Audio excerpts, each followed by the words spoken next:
নমস্কার বন্ধুরা, আমার রান্নাঘরে সবাইকে স্বাগত। আজ আমি বানাবো চিকেন আলু কারি। চিকেন আলু কারি বানানোর জন্য আমি 1 কিলো চিকেন এখানে ভালো করে ধুয়ে পরিষ্কার করে নিয়েছি। এর মধ্যে আমি ম্যারিনেটের জন্য দিয়ে দিলাম হাফ চামচ নুন। যেহেতু আমার চামচটা বড়, এটা পরিমাণে 1 চামচই হবে। আর আমি দিয়ে দিচ্ছি হলুদ গুঁড়ো, এটাও পরিমাণে 1 চামচ হবে। আর এখানে আমি 4 ভাগের 1 ভাগ লেবুর রস এর মধ্যে টিপে দিচ্ছি।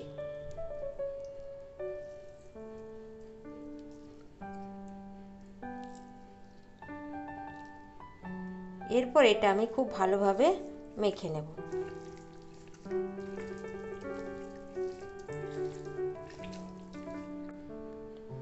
আমি এটা খুব ভালোভাবে মেখে নিয়েছি। এরপর এটা আমি 1 ঘন্টা রেখে দেব। এখানে আমি কড়াই গরম করে 4 চামচ সরষের তেল দিয়েছি। সরষের তেল আমার গরম হয়েছে। এরপর আমি গোটা ফোড়ন কিছু দিয়ে দিচ্ছি। এখানে নিয়েছি 2টো এলাচ, 1 টুকরো দারচিনি, 1টি লবঙ্গ, নিয়েছি কিছু কালো মরিচ, 2টো শুকনো লঙ্কা আর গোটা জিরে হাফ চামচ। ফোড়নটা আমার গরম হয়ে গেছে। এর মধ্যে আমি 2টো কেটে রাখা পেঁয়াজ দিয়ে দেব। ভালোভাবে একটু ভেজে নেব। আর আমি দিয়ে দিচ্ছি বড় সাইজের একটা টমেটোর আধখানা। টমেটোটা আর পেঁয়াজটা আমি একটু ভালোভাবে ভেজে নেব। এখানে আমি একটি মশলার পেস্ট বানিয়ে নেব। নিয়েছি আমি বড় সাইজের একটা পেঁয়াজ কেটে নিয়েছি কয়েক টুকরো আদা, আর নিয়েছি আমি 6 কোয়া রসুন কুচি করে কেটে নিয়েছি, আর 2টো শুকনো লঙ্কা আর অল্প একটু কালো মরিচ। এইগুলো আমি একটু পেস্ট করে নেব। আমি পেঁয়াজ টমেটোর সাথে একটা আলু 3 টুকরো করে দিয়ে দিলাম। এটাও এর সাথে আমি ভেজে নেব।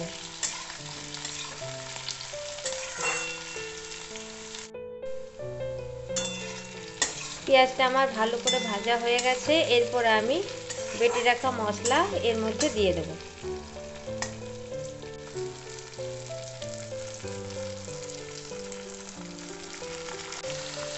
আর আমি এখানে 1 চামচ ধনে গুঁড়ো, 1 চামচ জিরে গুঁড়ো আর হাফ চামচ লঙ্কার গুঁড়ো জল দিয়ে গুলে রেখেছিলাম, সেটা দিয়ে দিলাম। এবার মশলাটা আমি খুব সুন্দর করে একটু কষিয়ে নেব।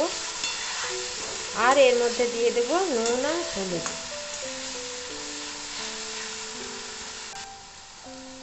এখানে আমি দিয়ে দিলাম পরিমাণ মতো হলুদের গুঁড়ো। এটা আমি 1 চামচের মতো হলুদ গুঁড়ো দিলাম। আর আমি নুন দিলাম, এটা 1 চামচই নুন হবে, 1 চামচ নুন দিলাম। এবার মশলাটা বেশ কিছুক্ষণ কষানোর পর আমি ম্যারিনেট করা চিকেন এর মধ্যে দিয়ে দেব। মশলাটা আমার কষানো হয়ে গেছে। এরপর আমি ম্যারিনেট করা চিকেনটা এর মধ্যে দিয়ে দিচ্ছি। চিকেনটা দিয়ে দিয়েছি। এরপর আমি মশলার সাথে ভালোভাবে মিশিয়ে নেব।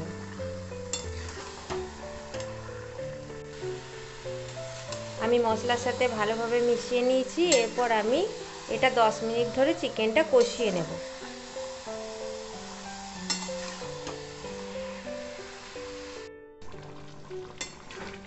চিকেনটা আমার 10 মিনিট কষা হয়ে গেছে। এরপর আমি এর মধ্যে হাফ কাপ জল দিয়ে আর ঢাকা দিয়ে দেব কম আঁচে, ভালো করে সেদ্ধ হওয়ার জন্য।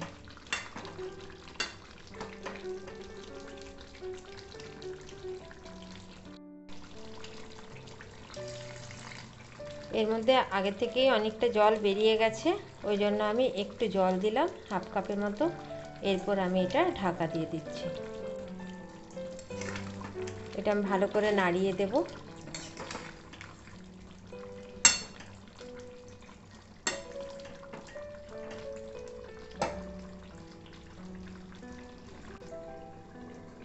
কম আছে 5 মিনিট এবার রেখে দেব।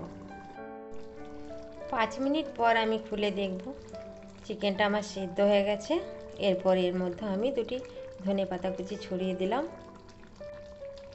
এরপর আমি গ্যাসটা বন্ধ করে দেব। চিকেন আমার একদম তৈরি।